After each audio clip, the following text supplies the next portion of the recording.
This has happened far too often. And I've spent a lot of time with law enforcement this past week. I'm surrounded by the best of the best every single day. And I know whenever this happens, wherever this happens, you feel it. Your families feel it. But what I want you to know today is the respect and the gratitude of the American people for everything that you do for us. And 5 days ago, I traveled to Dallas for the memorial service of the officers who were slain there. I said that that killer would not be the last person who tries to make us turn on each other, nor will today's killer. It remains up to us to make sure that they fail.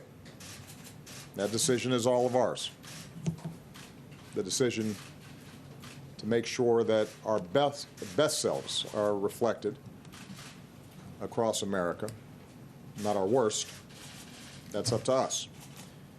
We have our divisions, and they are not new. Around-the-clock news cycles and social media sometimes amplify these divisions. And I know we're about to enter a couple of weeks of conventions where our political rhetoric tends to be more overheated than usual.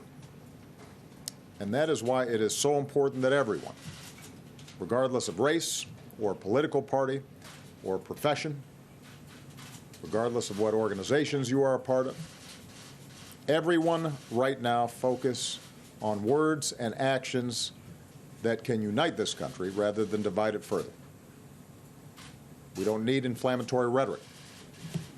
We don't need careless accusations thrown around to score political points or to advance an agenda. We need to temper our words and open our hearts, all of us. We need what we saw in Dallas this week, as a community came together to restore order and deepen unity and understanding.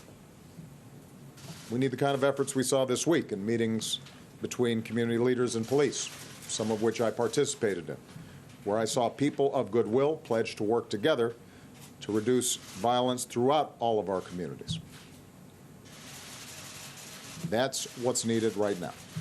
And it is up to all of us to make sure we are part of the solution and not part of the problem.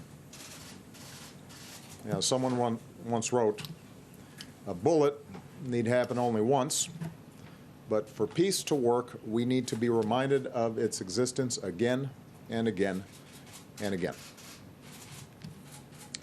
My fellow Americans, only we can prove through words and through deeds that we will not be divided, and we're going to have to keep on doing it again and again and again. That's how this country gets united. That's how we bring people of goodwill together. Only we can prove that we have the grace and the character and the common humanity to end this kind of senseless violence, to reduce fear and mistrust within the American family, to set an example for our children. That's who we are, and that's who we always have the capacity to be.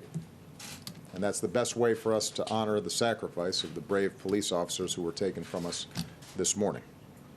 May God bless them and their families. May God bless the United States of America. Thank you very much.